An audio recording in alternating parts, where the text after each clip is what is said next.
This is the story of a man named Stanley. Stanley worked for a company in a big building where he was employee number 427. Employee number 427's job was simple. He sat at his desk in room 427 and he pushed buttons on a keyboard. Orders came to him through a monitor on his desk, telling him what buttons to push, how long to push them, and in what order. This is what employee 427 did every day, every month of every year. And although others might have considered it soul-rending, Stanley relished every moment that the orders came in, as though he had been made exactly for this job. And Stanley was happy. And then one day, something very peculiar happened. Something that would forever change Stanley. Something he would never quite forget. He had been at his desk for nearly an hour when he realized that not one single order had arrived on the monitor for him to follow. No one had showed up to give him instructions, call a meeting, or even say hi.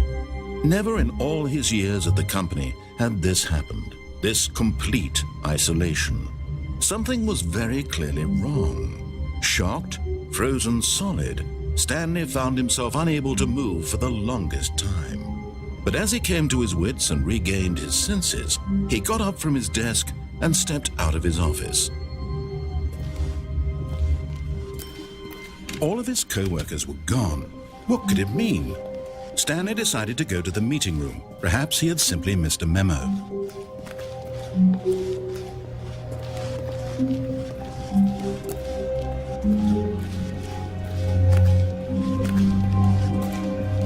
When Stanley came to a set of 2 open doors, he entered the door on his left.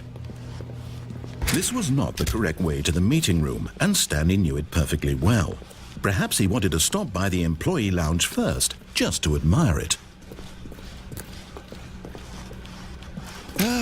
Yes, truly a room worth admiring.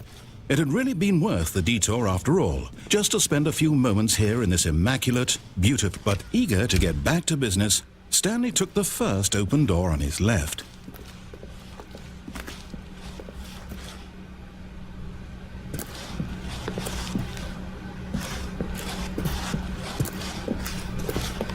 And so he detoured through the maintenance section, walked straight ahead to the opposite door, and got back on track.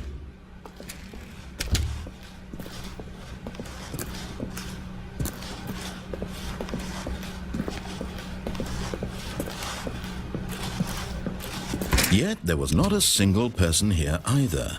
Feeling a wave of disbelief, Stanley decided to go up to his boss's office, hoping he might find an answer there. Stanley stepped into the broom closet, but there was nothing here, so he turned around and got back on track.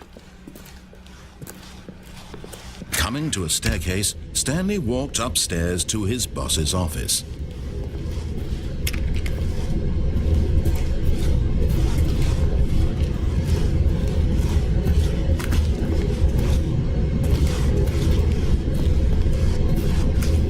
But Stanley just couldn't do it. He considered the possibility of facing his boss, admitting he had left his post during work hours. He might be fired for that. And in such a competitive economy, why had he taken that risk? All because he believed everyone had vanished? His boss would think he was crazy. And then something occurred to Stanley. Maybe, he thought to himself, maybe I am crazy. All of my co-workers blinking mysteriously out of existence in a single moment for no reason at all?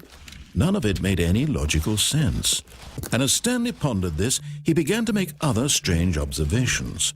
For example, why couldn't he see his feet when he looked down? Why did doors close automatically behind him wherever he went?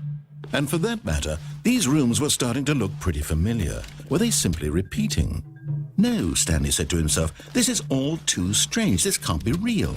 And at last, he came to the conclusion that had been on the tip of his tongue. He just hadn't found the words for it. "I'm dreaming!" he yelled. "This is all a dream." Oh, what a relief Stanley felt to have finally found an answer, an explanation. His co-workers weren't actually gone. He wasn't going to lose his job. He wasn't crazy after all. And he thought to himself, I suppose I'll wake up soon. I'll have to go back to my boring real-life job pushing buttons. I may as well enjoy this while I'm still lucid. So he imagined himself flying and began to gently float above the ground. Then he imagined himself soaring through space on a magical starfield, and it too appeared. It was so much fun, and Stanley marveled that he had still not woken up. How was he remaining so lucid? And then perhaps the strangest question of them all entered Stanley's head. One he was amazed he hadn't asked himself sooner. Why is there a voice in my head dictating everything that I'm doing and thinking? Now the voice was describing itself being considered by Stanley, who found it particularly strange. I'm dreaming about a voice describing me, thinking about how it's describing my thoughts, he thought. And while he thought it all very odd and wondered if this voice spoke to all people in their dreams, the truth was that, of course, this was not a dream. How could it be? Was Stanley simply deceiving himself, believing that if he's asleep, he doesn't have to take responsibility for himself?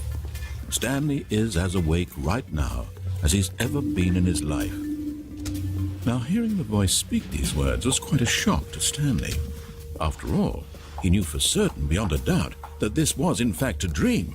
Did the voice not see him float and make the magical stars just a moment ago? How else would the voice explain all that? This voice was a part of himself too. Surely, if he could just...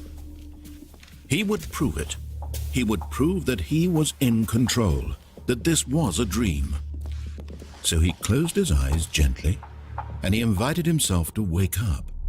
He felt the cool weight of the blanket on his skin, the press of the mattress on his back, the fresh air of a world outside this one. Let me wake up, he thought to himself. I'm through with this dream. I wish it to be over. Let me go back to my job. Let me continue pushing the buttons. Please, it's all I want. I want my apartment and my wife and my job. All I want is my life exactly the way it's always been. My life is normal. I am normal. Everything will be fine. I am okay.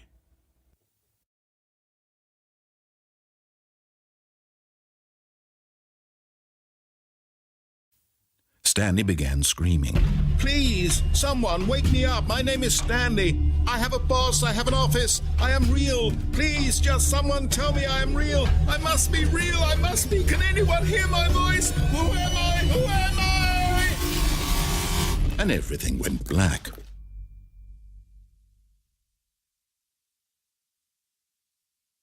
This is the story of a woman named Mariella. Mariella woke up on a day like any other. She arose, got dressed, gathered her belongings, and walked to her place of work. But on this particular day, her walk was interrupted by the body of a man who had stumbled through town talking and screaming to himself, and then collapsed dead on the sidewalk. And although she would soon turn to go call for an ambulance, for just a few brief moments she considered the strange man. He was obviously crazy. This much she knew. Everyone knows what crazy people look like. And in that moment, she thought to herself how lucky she was to be normal. I am sane. I am in control of my mind. I know what is real and what isn't. It was comforting to think this, and in a certain way, seeing this man made her feel better. But then she remembered the meeting she had scheduled for that day. The very important people whose impressions of her would affect her career, and by extension, the rest of her life. She had no time for this, so it was only a moment that she stood there, staring down at the body. And then she turned and ran.